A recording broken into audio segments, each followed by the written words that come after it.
Hey Mark, got a chance to look at your video, and I'm going to point out a couple of things that you can work on for the months of November, December, and January. So you have plenty of time. Really all you need is about 2 months to begin working on drills and just to kind of work through. The two things that I noticed are your body position and the timing of your stroke. Your body position is such that from the belly button and below, you're dragging a lot of water. It's almost like you're carrying an anchor through the water, so I'll slow it down and talk to you more about that. And as we go into your video, I'll also talk to you about the tempo of your stroke. And really the key phrase that I'm going to be using that I want you to understand is that longer objects move faster through the water. And so I'll kind of explain what I mean by that when I show you your stroke technique. And so again, you have plenty of time to work on these things. Really, March is the month that you want to have all these drills executed and to where you understand. So you have plenty of time. So don't get discouraged and be confident about 2012. So let's get into your video. All right, Mark, so now we're going to look at your body position. So right now, I want you to notice how low your hips are and your legs. You can see how much drag that you're creating as you move through the water. From your belly button and below, it's all completely underneath your chest.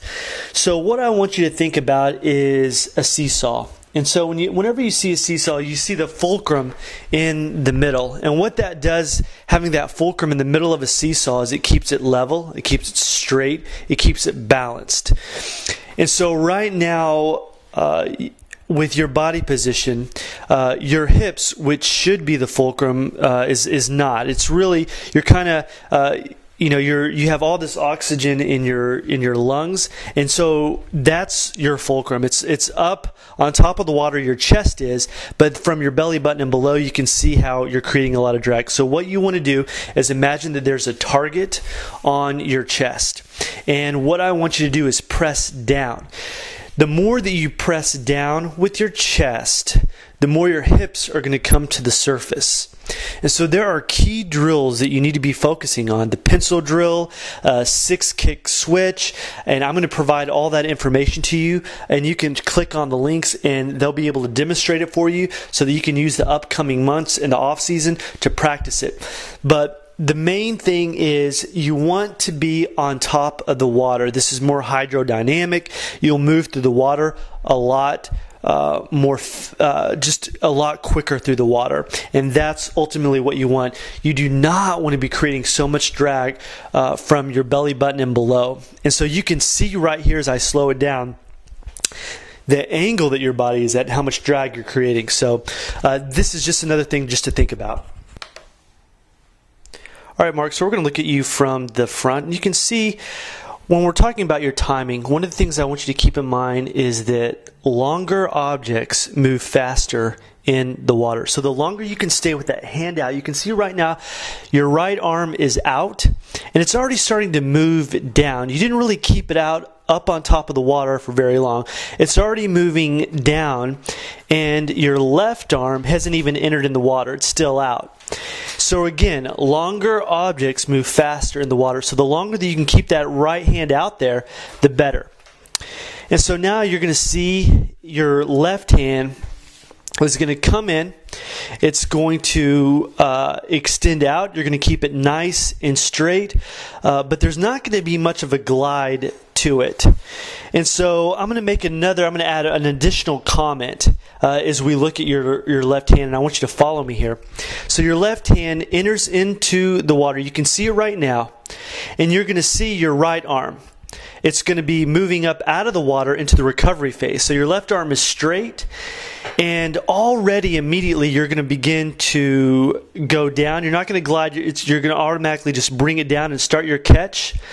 So right now, if you improved your timing, your right arm would be entering into the water right now. However, it's still by your hip. You can see your right arm is now coming up out of the water to start the recovery phase. That left arm is already moving down. And so again, you are no longer long in this position of your stroke.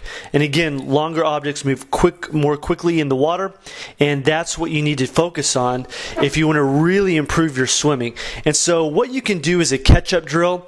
I'm going to give you a link that will cover the catch-up drill so you can better know what I'm talking about. So if you can use the months of November and December and January to really focus in on this, this will really make a significant improvement to your overall swim fitness and technique, because this is really slowing you down. It's creating a lot of drag, and you can move a lot faster through the water if you just do these drills.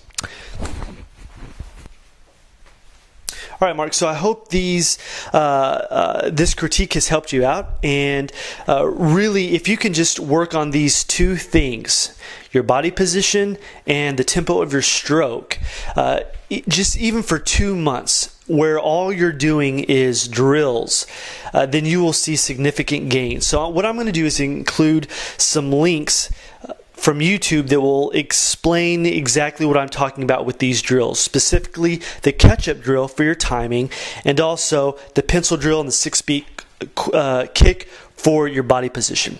And so if you have any questions, let me know, but I do want you to be confident and optimistic about 2012. Just spend at least 2 months focusing on just drills, and you should be fine. So good job.